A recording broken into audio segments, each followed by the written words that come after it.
ಮೈಸೂರಿನ ಐತಿಹಾಸಿಕ ಹಾಗೂ ಪ್ರಸಿದ್ಧ ಮಾರ್ಕೆಟ್ ಆದಂಥ ದೇವರಾಜ ಮಾರ್ಕೆಟ್ಗೆ ಇಲ್ಲಿ ಸ್ಥಳೀಯ ಒಂದು ವ್ಯಾಪಾರಸ್ಥರ ಒಂದು ಆಹ್ವಾನ ಮೇರೆಗೆ ಬಂದಿರತಕ್ಕಂಥದ್ದು.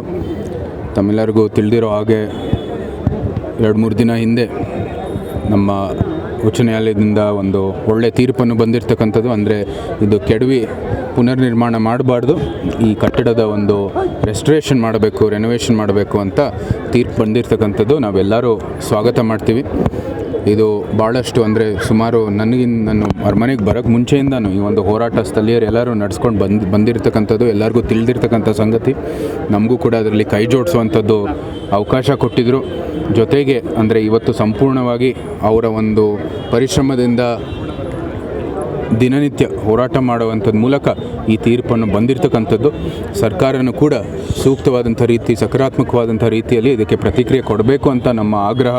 ಯಾಕಂದರೆ ಇವತ್ತು ಅವರು ಕೋರ್ಟ್ ಫೀಸು, ಜನರ ತೆರಿಗೆ ಬಳಸಿ ತಿರ್ಗಾ ಇದನ್ನ ಮುಂದುವರಿದು ಮತ್ತೊಮ್ಮೆ ಇಂಥ ಒಂದು ಆರ್ಡರ್ ತೊಗೊಂಡು ಅವ್ರಿಗೆ ಒಂದು ರೀತಿ ಅದು ಹಿನ್ನಡೆ ಆಗಬಾರ್ದು. ನಮಗೂ ಕೂಡ ಅವ್ರಿಗೂ ಅನುಕೂಲ ಆಗಬೇಕು, ನಮಗೂ ಅನುಕೂಲ ಆಗಬೇಕು ಅಂತ ದೃಷ್ಟಿಯಲ್ಲಿ ಇವತ್ತು ಮುಂದುವರಿಯೋಣ. ಇವತ್ತು ಆರ್ಡರ್ ಬಂದಿದೆ, ಅದರ ಮೇರೆಗೆ ಇವತ್ತು ಅದನ್ನು ಪುನರುಜ್ಜೀವನಗೊಳಿಸುವಂಥದ್ದು ಕೆಲಸ ಸರ್ಕಾರ ಮಾಡಲಿ ಅಂತ ನಾವು ಆಗ್ರಹಿಸ್ತೀವಿ. DC ಏನು ನಿಲುವು ತೊಗೊಂಡಿದ್ದಾರೆ, ಬರೀ ಅಪ್ಪೀಲು ನಾವು ಮುಂದುವರಿತೀವಿ ಅಂತ, ದಯವಿಟ್ಟು ಅದನ್ನ ಮಾಡಬೇಡಿ ಅಂತ ನಾವು ಆಗ್ರಹಿಸ್ತೀವಿ.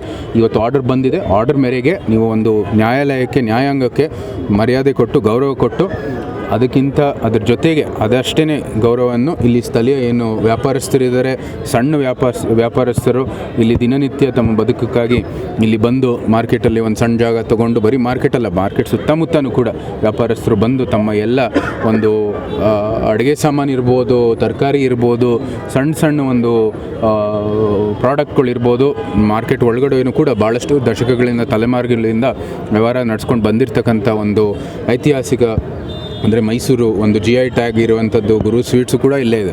ಸೊ ಅಂಥ ಒಂದು ಜಾಗ ಇದು, ಎಲ್ಲರಿಗೂ ಕೂಡ ಅನುಕೂಲ ಮಾಡುವಂಥ ಜಾಗ. ಅದನ್ನ ರೆಸ್ಟೋರೇಷನ್ ಮಾಡೋದ್ರಲ್ಲಿ ಇವತ್ತು ಸರ್ಕಾರ ಮುಂದುವರಿಬೇಕಾಗಿದೆ. ನಾವು ಮಾನ್ಯ ಮುಖ್ಯಮಂತ್ರಿಗೆ ಆಗಲೇ ಪತ್ರ ಬರೆದಿದ್ದೀವಿ.